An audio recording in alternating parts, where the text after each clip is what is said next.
Hey guys, Curtis back out here with another RX7 video. This is episode number 9, and today we're installing the Chase Bays dual piston brake booster delete. So I feel like manual brakes in this car is gonna make it just a killer setup. And with that being said, I also had fitment issues with my intercooler kit that I paid way too much money for and want to cut it up. So we're gonna get rid of the factory power brakes and install their kit. So I'm gonna show you guys how to do that in this video. Let's get to ripping this power system out, all the hoses with it, and then throwing in the Chase Bays kit. So with this kit, we got a few things that came with it. Obviously all new brake lines, well, hoses. So one will be for front right, one will be for front left, and the other one will go down to where the hard line splits for the rear brakes.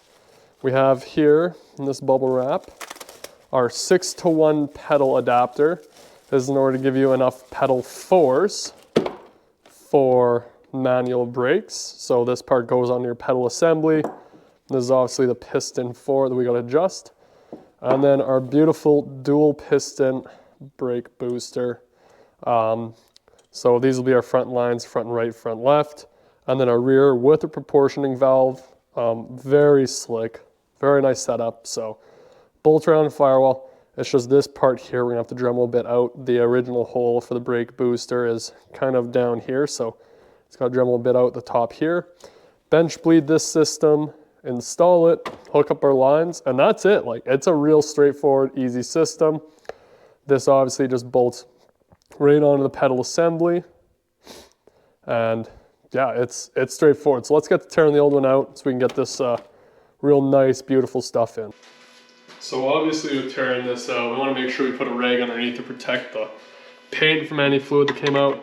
My system, I had one of the hoses off for a while, and what I did is I pulled off one of the caliper lines, lines down the wheel where it meets the caliper, and then pumped the pedal a few times to just drain as much of the fluid as I could out from the system, because we don't want any of this fluid hitting the engine bay paint, eating away. It will leave you with some nice clean metal. So we're gonna do our best to avoid that. That's why you see this extremely dirty rag down below it. So right now I'm just undoing all of the lines, get them out of the way.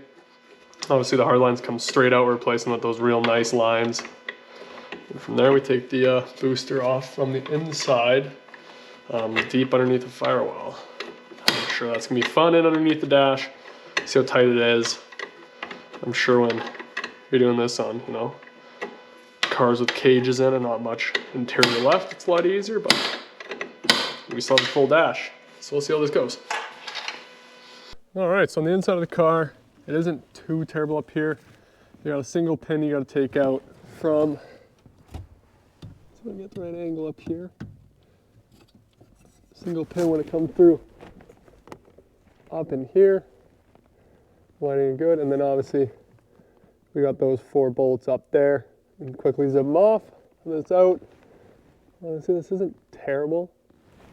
Nowhere near as bad as I thought it'd be. Yeah, I'll zip these bolts out quick, and then everything's off.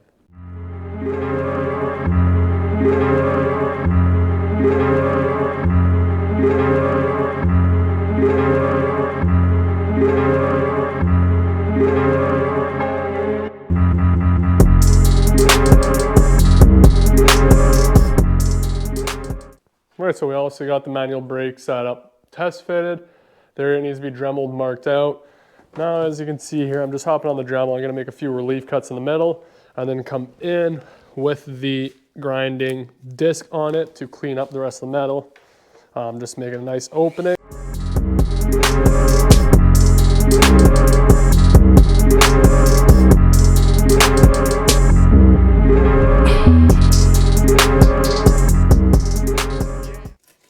Now we're gonna go ahead and test fit it. See how close we are or aren't. Who knows, maybe I'm way off. See how it fits.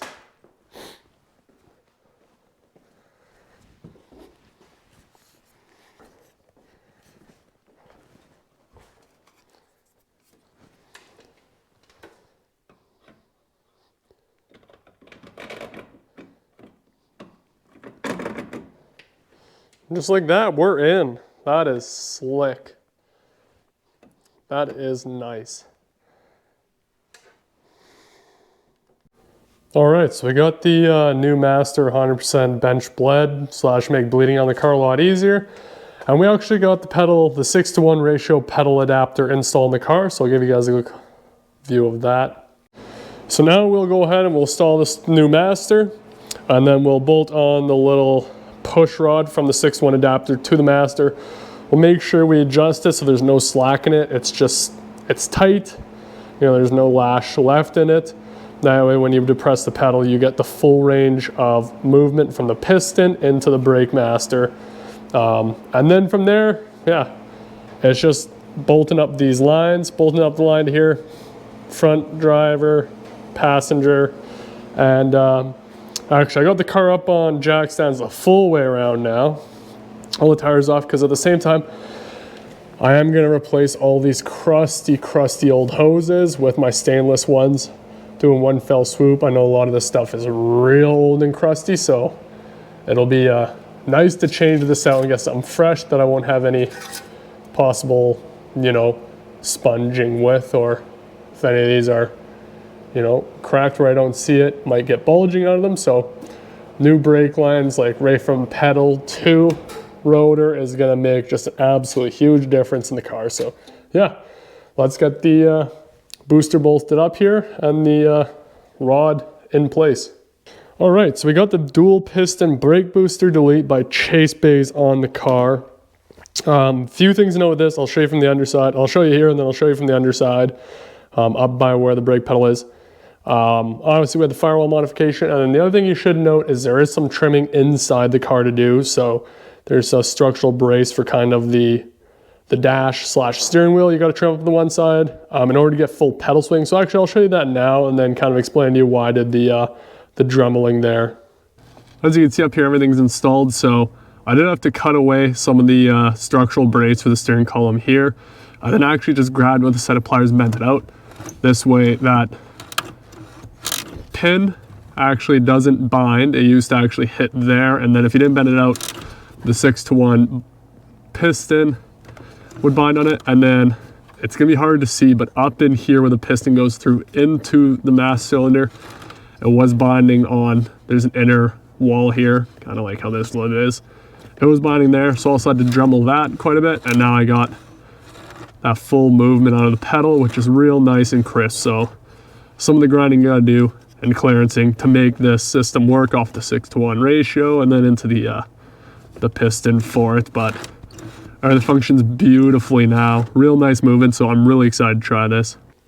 So with all this being now installed, we'll do the soft lines. So now obviously rear brake comes from here, loops down to this one, and then our fronts will get this two-way banjo set up, the right orientation I need. It'll probably sit about that way, clocked back at the firewall and the one down for coming over to the driver's side. Got these lines in, and then actually from there, do have the car up on jack stands all the way around. We will be, obviously I still have brake caliper off on this one. We'll also do the soft lines in each wheel well now while we're at it.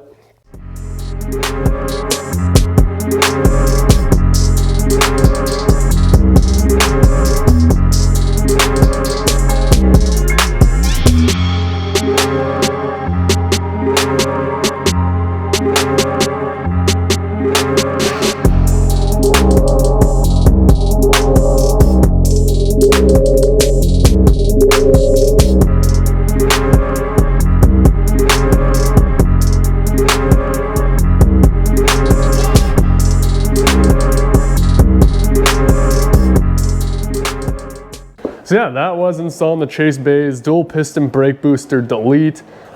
Pretty straightforward. Like, you take everything else off, you test fit it, you figure out where you got to Dremel the firewall. Obviously all the clearancing underneath, like inside the car on the firewall with all that, was news to me.